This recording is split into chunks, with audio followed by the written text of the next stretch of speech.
Hello students, आज का हमारा टॉपिक है गांधी जी के दर्शन की आलोचना और प्रत्यालोचना।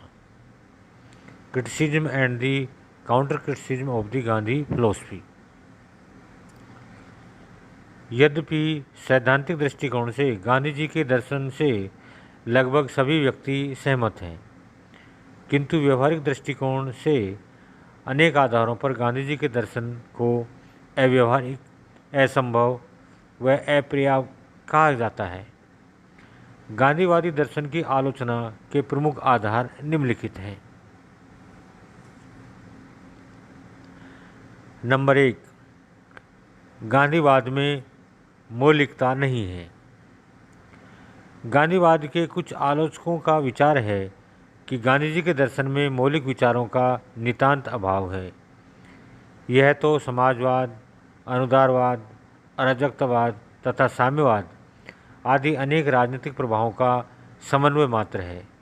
इसमें किसी नवीन विचार का उल्लेख नहीं है। एक लेखक ने गांधी जी का उपहास करते हुए लिखा है कि गांधीवाद नई बोतलों में पुरानी शराब है। गांधीवाद की आलोचना निस्सार है। आखिर मौलिकता है क्या? मौलिकता सदैव नैतिकता या नवीनता में नहीं हुआ करती।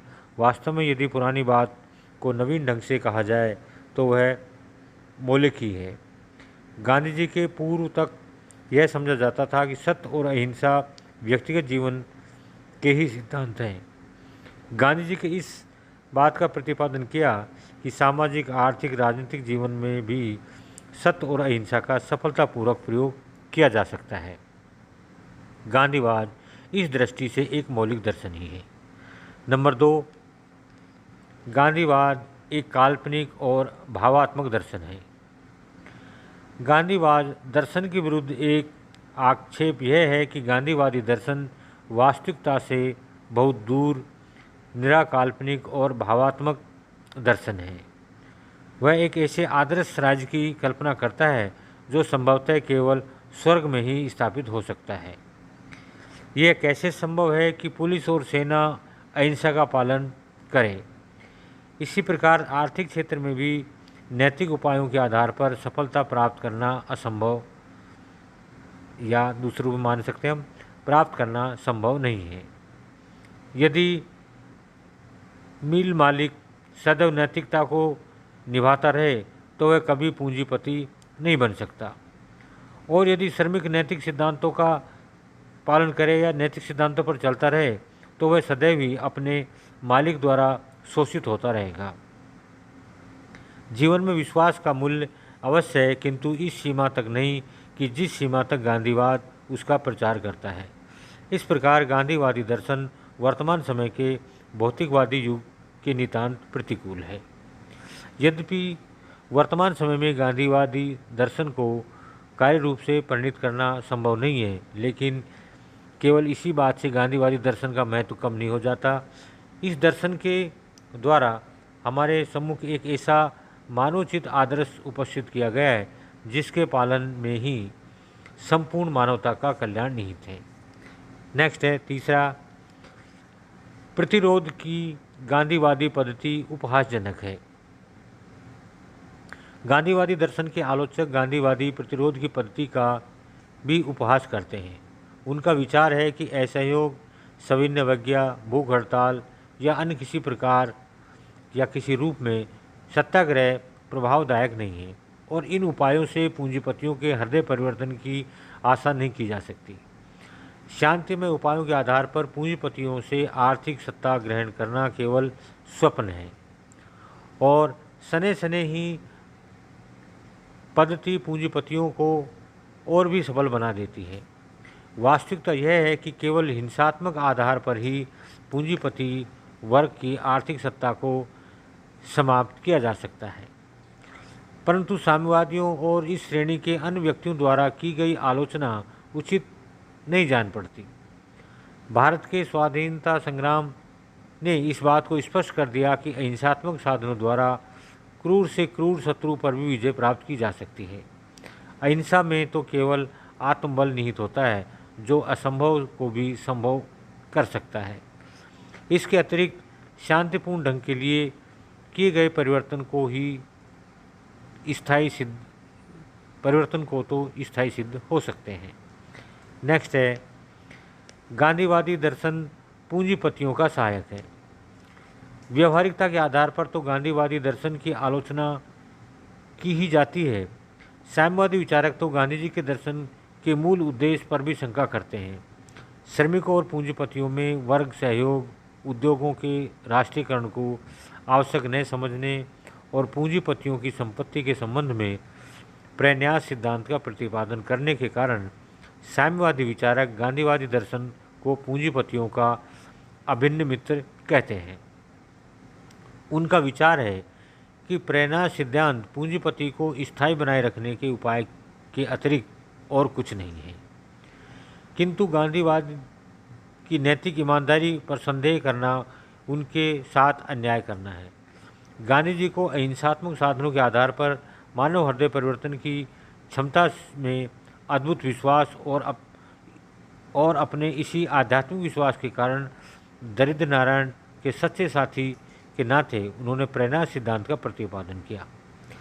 गांधी जी के इस सिद्धांत के प्रकार के आक्षेप इस कारण से भी अधिक अनुचित हो जाता है कि गांधीवाद ने प्रन्यास सिद्धांत की असफलता की स्थिति में संपत्ति के राष्ट्रीयकरण और राज्य एवं श्रमिकों के द्वारा सामूहिक रूप से उद्योगों के प्रबंध का सुझाव दिया था। नेक्स्ट अगला है, धर्म और राजनीति का मिश्रण अनुचित।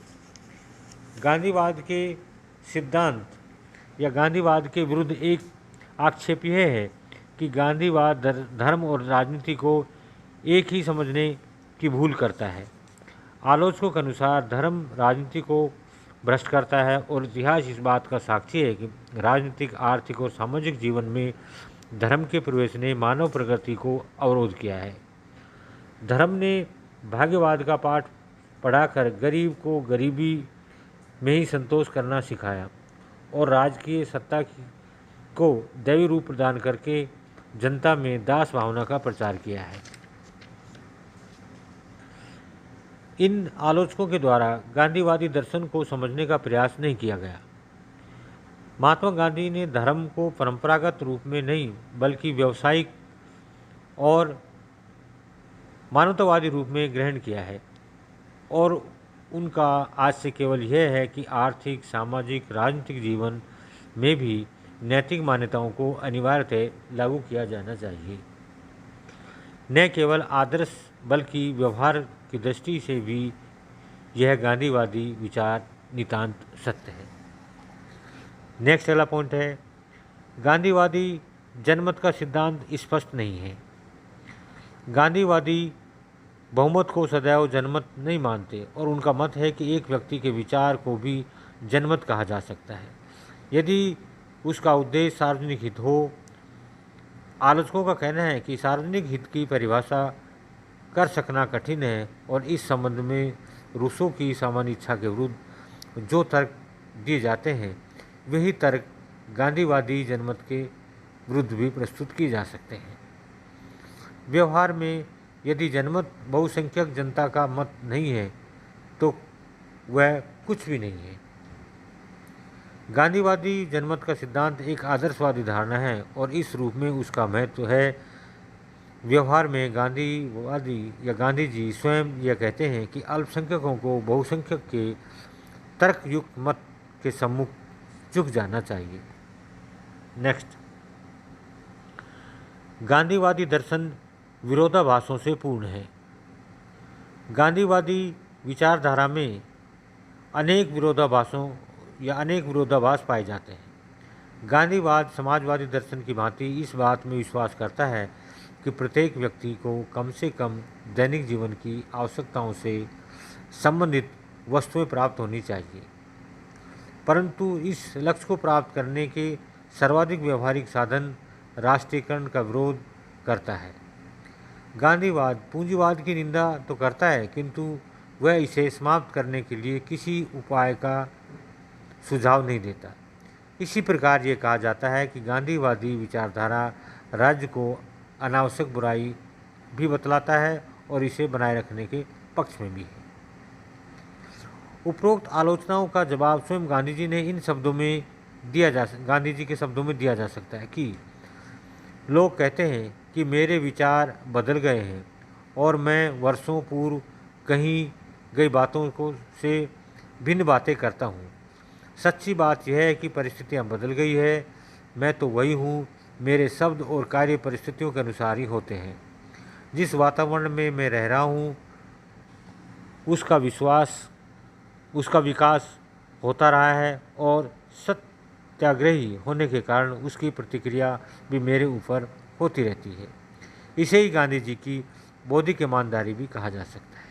तो इस प्रकार गांधी जी के दर्शन की यही आलोचना या प्रतिलोचना हुई है। तो आशा करता हूँ कि आप लोगों को ये समझ में आया होगा।